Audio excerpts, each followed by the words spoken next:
Ben ritrovati amici di Radio Rossonera, buongiorno qua dalla radio, da Obbligo di Riscatto, lunedì 24 giugno del 2024, ciao Enrico Boiani.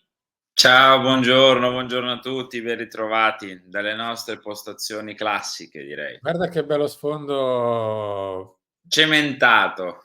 Sì, perfetto. Perché vogliamo parlare del cielo? Ma va bene, andiamo avanti. Non parliamo del cielo. Obbligo di riscatto per le ultime sul mercato del Milan e quindi sigla. No, no dai, triste Più così. o meno sì. Che fine ha fatto il Milan, Enrico Boiani? Non lo so, ma che fine hanno fatto anche i like ai nostri video di obbligo. Noi siamo Mh. qua, nonostante il nulla più totale, a provare a raccontarvi micro movimenti, quello che succede, proviamo a darci spiegazioni, proviamo a trovare chiavi di discussione e i like sono pochi, quindi mettete mi piace, iscrivetevi al canale perché il 30% di voi che ci seguono non sono iscritti, quindi mi raccomando fatelo, lasciateci un commento, diteci la vostra e continuate a supportarci. Non lo so che fine ha fatto il Milan, Simo, Mh. io voglio sperare da un certo punto di vista che questa pausa europei o comunque l'europeo influenzi, no, ne parlavamo anche ieri, influenzerà la questione Zirkzee. Mi voglio diciamo voglio augurarmi che possa essere influente per tutti e con tutti, sia a livello di squadre che a livello di giocatori.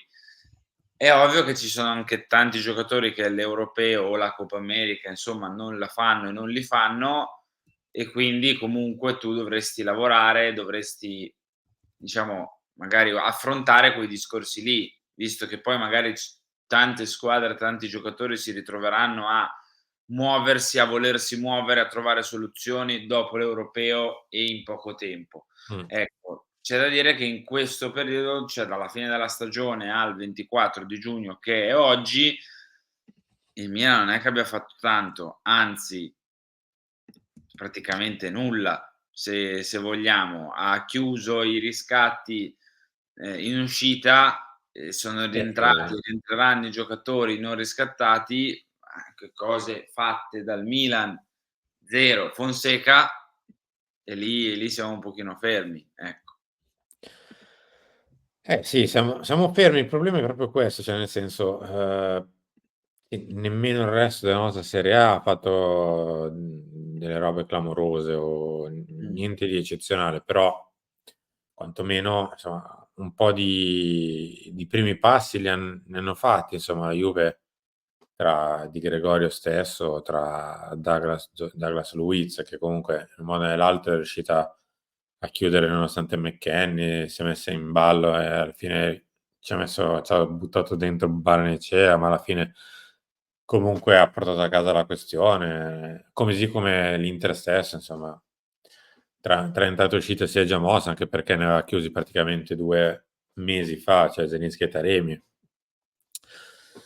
Noi eravamo un pochino chiamati a far qualcosa oltre le parole invece sono state le uniche nostre compagne del mese di giugno, se non le come detti i riscatti, ma alla fine, cioè, l'hanno fatto le squadre che in questo momento dovevano far qualcosa, non tanto il Milan stesso, quindi Eh sì. siamo arrivati all'ultima settimana di giugno ancora fermi, che non Mh. è un giudizio positivo o negativo, è la È un dato di constatazione dei fatto. fatti. E il Milan è fermo, cioè nel senso non ha fatto niente di che, se non appunto provare a imbastire la questione Zirkzee, schiantandosi sulla questione commissioni e non riuscendo a smuoverla da ormai settimane. E qui Allora, siamo. c'è da dire una cosa Simo, Mh. non dobbiamo fare il mercato dell'anno scorso, okay, cioè No, quello no. non va fatto il mercato l'anno scorso, non dobbiam prendere un giocatore ogni 3 giorni perché non è necessario e ti dirò, non era forse nemmeno necessario troppo neanche l'anno scorso, soprattutto per alcuni ruoli, però l'anno scorso è andata così. Quest'anno dovrei prendere oltre magari a qualche cosa che vuoi sistemare, qualche ritocco che vuoi fare, qualche occasione, sono 3 i giocatori che dovrai prendere. Manca 1 mese e 3 settimane, 2 settimane e mezzo, contate voi i giorni, comunque il 17 di agosto inizia la stagione, hai ancora tempo per sistemare le cose, è ancora tempo per questi 3 giocatori. La punta probabilmente la decideremo dopo l'Europeo, perché vorremmo capire la situazione Zirkzee e ci può stare. Terzino e mediano magari già adesso può iniziare a fare qualcosa, e a lavorare, perché su qualcuno puoi farlo. Non so se sia o non sia Emerson Royal, non so se sia o non sia Fofana o Højbjerg, in caso Fofana o Højbjerg, anche lì forse il rischio di aspettare l'Europeo c'è, non per Wiffer che non è stato convocato dall'Olanda, però per Fofana e Højbjerg che lo stan giocando magari sì. Vedremo, vedremo. Vedremo. Io ancora aspetto, perché non essendo il mercato l'anno scorso e dovendo tu fare meno cose, magari vuoi veramente ponderarle bene. Certo è che il 24 di giugno ci son le balle di fieno che rotolano nel deserto. Sì, e credo che essendo la maggior parte della spesa legata all'attaccante, siccome l'attaccante non si sblocca e non sai quanto alla fine andrai a spendere sull'attaccante, non riesci a fare il resto. Ma, ricordiamo che, insomma, l'attaccante non è che si sblocca a parole, si sblocca provando a venirsi incontro, e se dall'altra parte non ti viene incontro e noi non andiamo incontro, raga, siamo in questa situazione. Ma non è che, diciamo così, è un pianto, è cioè quello che sta accadendo, niente né di più né di meno. Nel mentre il Milan ha chiuso un colpo incredibile, Henry, ovvero lui, Ah! Barik Fall, che tra l'altro ho messo con la maglia proprio del San Giuliano City. Perché l'ho messo con questa maglia? Giocatore per l'Under 23, 27enne. Perché l'ha allenato per 6 mesi l'anno scorso mister Emanuele Bottoni. E ci ha un po' raccontato che tipo di Sì, ce giocatore. l'aveva raccontato in separata sede. Un giocatore di gamba, diciamo così, esterno a sinistra, ma che può giocare esterno a destra, alto come attaccante.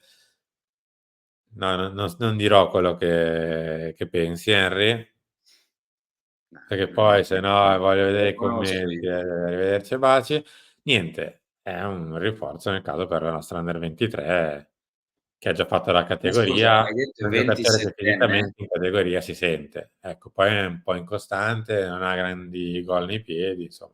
Però, un discreto Ricorda giocatore. no, dicevo, ma hai detto 27enne? Sì, Ah, e può giocare in Under 23 senza sì, problemi. gioca in Serie C comunque. Ah, quindi Under 23 è un nome carino che vogliamo dare per dire che ci Sì, vogliamo per non mettere i chiamarla giovani. squadra B. Okay, perfetto. Detto ciò, Henry, il piatto forte del giorno con cui chiudiamo, Milan prendimi, anche no.